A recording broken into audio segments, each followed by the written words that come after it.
power delivery industry.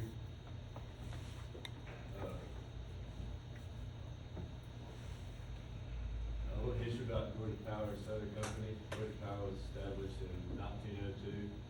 As Southern Company was formed in November of 1945, including Georgia Power, Mississippi Power, and Alabama Power. Between the three states, it covers 120,000 square miles, providing utility services to 9 million customers. The second largest utility company in the U.S. in terms of customers, and responsible for more than 27,000 miles of transmission lines, 3,700 substations, and 300,000 acres of right of way. A big accomplishment for Georgia Power here recently, Plant Vogtle Unit 3 just came on yesterday. It's the first newly constructed nuclear unit in the U.S. in more than 30 years. With all 4 units online and operation, it's the largest generator of clean energy in the United States. It generates enough electricity to power an estimated 1 million homes and businesses, expected to produce more than 30 million megawatt hours each year. This is just basically explaining power delivery from generation, which Riley just talked about, and it goes into a transformer plant, onto transmission lines, into a substation, and into another substation, and its distribution lines go into commercial and industrial businesses and to your house. Some of the people I've got to work with during my time at Rome TMC were on the line side. I got to work with linemen and people in line engineering and substation maintenance, and along with test engineers. This is just a map of the area that Rome TMC covers. They own 2,209.98 miles of transmission lines. Basically stretches from Trenton or east to LJ, down to Ackworth, and south to Billerica. It's kind of the main area they cover. This is a map of some of the transmission lines in our area. You see Plant Bowen and Plant Hammond's right there. And that's Dodd Road substation. I had the opportunity, I spent about a month there and seeing the reconstruction of it. A big thing at Georgia Power is safety. I first got hired on and onboarded. I went through a lot of safety training, going through defensive driving,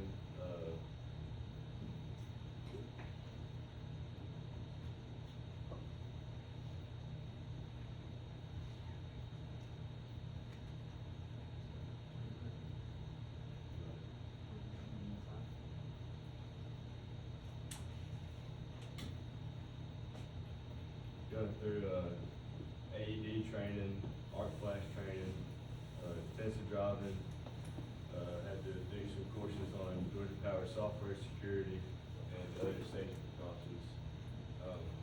Before every work day and at every job site, there's a job safety briefing to be completed, basically going over what the work is to be done during that day, location of the job site, nearest hospitals, location of AED and first aid kits, and going over the hazards of the job, such as moving equipment and high voltage, and going over the proper PPE to wear, which is your hard hat, your safety glasses, traffic vests, rubber gloves, safety steel-toed boots.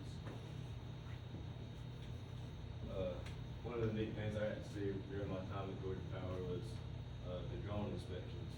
They have 5 guys who go all throughout the state of Georgia inspecting their transmission lines, looking for damaged poles, damaged insulators, lines, all that kind of stuff.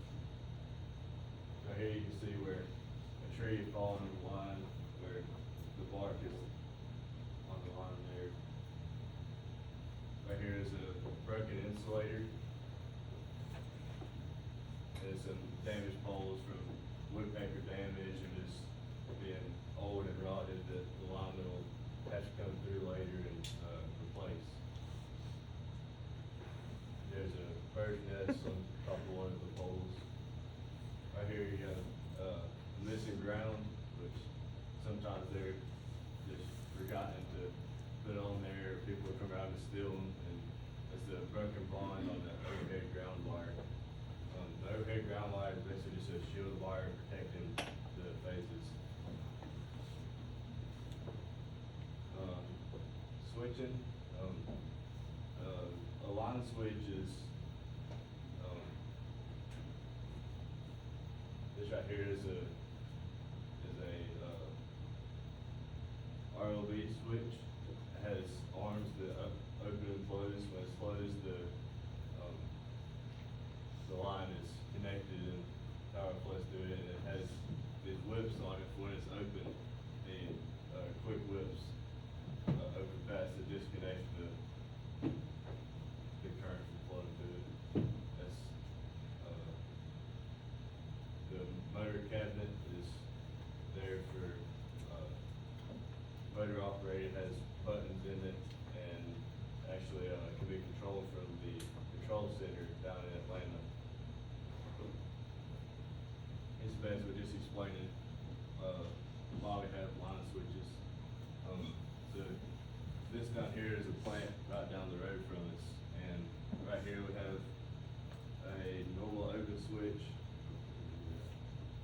and this right here is a normally closed switch. So if we have to open up this line to do work on it, we're gonna open this switch and close this one in, so that way this customer here is still getting power. This is the inside of the motor cabinet. We have your RTU and your radio communicating back to the control center in Atlanta. Basically detecting any faults and the condition of the switch. Here's the line. They have to see the lineman installing new switch poles. Right here is the H structure. I didn't have any pictures from this, but I went and watched the line crew replace this I-beam on the H structure. They take this line truck here, and it has this right here is a crane, and you have two guys in a bucket truck, take the faces down and tie them down to the pole, and attach the line truck with the crane to this I-beam, lower it down on the ground, take the insulators off, and attach it to the new I-beam, raise it back up there, and reinstall it.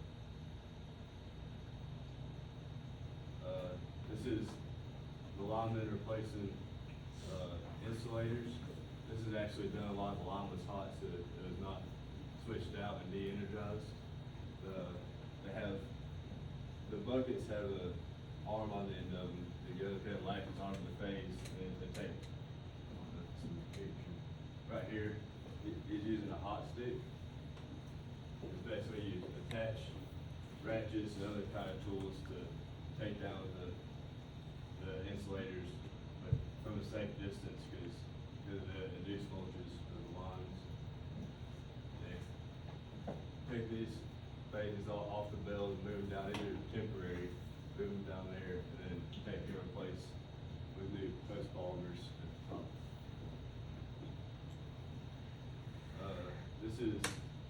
They're having to replace poles on a line that actually had transmission and distribution lines running on it. This is a hydro excavator. It's basically a big old vacuum that comes down, and a pressure washer. It sprays around the edge of that vacuum and sucks the dirt out instead of digging out by hand. This is something really cool I got to see. Some of the transmission lines, especially our 500 kV lines, use helicopters to work on it instead of a bucket truck. This guy here is working on putting vibration dampers on on a rod, he's puts the dampers on there and attaches the helicopter to the face to set the helicopters at the same potential as the line. The vibration damper basically protects this part where the face connects to the structure from any kind of, when the lines are blowing in the wind. Here they are replacing insulators on a tower. The helicopter brings in the insulator and passes the bottom of it to this guy here up top, attach it to the tower, and swings it over to these guys down here, and attach these two insulators in the middle, and put the phases back on. There's more of the guys on the, this guy gets pulled around to different places on the tower to do work. These ladders actually have hooks on the end of them. The helicopter brings them into the tower, hooks onto the tower, and puts the ladder onto the tower and puts themselves to the tower to secure themselves. I actually got to go up in the helicopter and drive up and down the line. It's actually my first time flying, so it's pretty interesting. Here's the guy earlier that was placing vibration dampers, watching him do his work from the air. And there's the line they were working on. Dodge Road substation. So I got to be a part of this project, seeing it torn down and rebuilt. It was what Georgia Power calls a grid project, which is basically remodeling the substation, make it more efficient. You have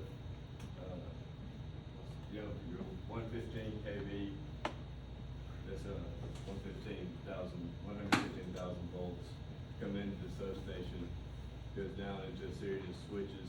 We have to open these switches to for the station outage to be able to replace everything in the station. Then it goes through a series of transformers and breakers and regulators before it goes out into a distribution line or a smaller transmission line. This is a transformer. The power basically comes into the high side bushing, goes down to the transformer through a series of windings, and comes out the low side and into a lower voltage. This is, we went through and used what's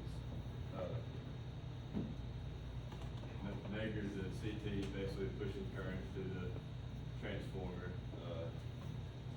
making sure that the ratio to your input and output is what it's supposed to be. There's it outside the negative breaker, that's a breaker. This is the inside of the subhouse. You have your relays.